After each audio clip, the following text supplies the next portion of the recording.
আসসালামু আলাইকুম। সারাদিন অফিস করার পর ব্যবসার জন্য সময় বের করা খুব একটা সহজ না।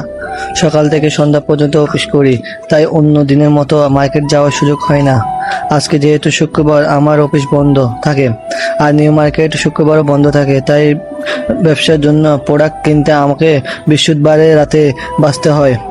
আজ রাত 8টার দিকে চলে এসেছি চট্টগ্রাম নিউ মার্কেট। পকেটে যতটুকু টাকা আছে সেটা হিসাব করে বের হয়েছি, কারণ আমি ভালো প্রোডাক্ট খুঁজে বের করা। অনেক দোকান ঘুরলাম, দাম যাচাই করলাম, হিসাব মিলালাম। ব্যবসা শুধু মাল কেনা না, ব্যবসা হলো সঠিক সিদ্ধান্ত নেওয়া নাম।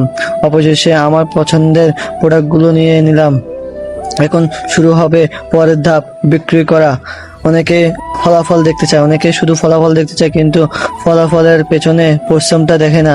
অফিস শেষ করে রাতের বেলায় মার্কেটে আসা, হিসাব করা, প্রোডাক্ট খোঁজা, এগুলো স্বপ্ন পূরণের অংশ। আজ আমি ছোট করে শুরু করেছি। যদি আমার ভিডিওটা ভালো লাগে শেয়ার করবেন। আসসালামু আলাইকুম। কিন্তু আমি বিশ্বাস করি প্রতিদিন ছোট ছোট পদক্ষেপ একদিন বড় সফলতার দিকে নিয়ে যাবে। দোয়া করবেন যেন আমি লেগে থাকতে পারি। চাকরি করছি জীবিকার জন্য, আর ব্যবসা করছি স্বপ্ন পূরণের জন্য।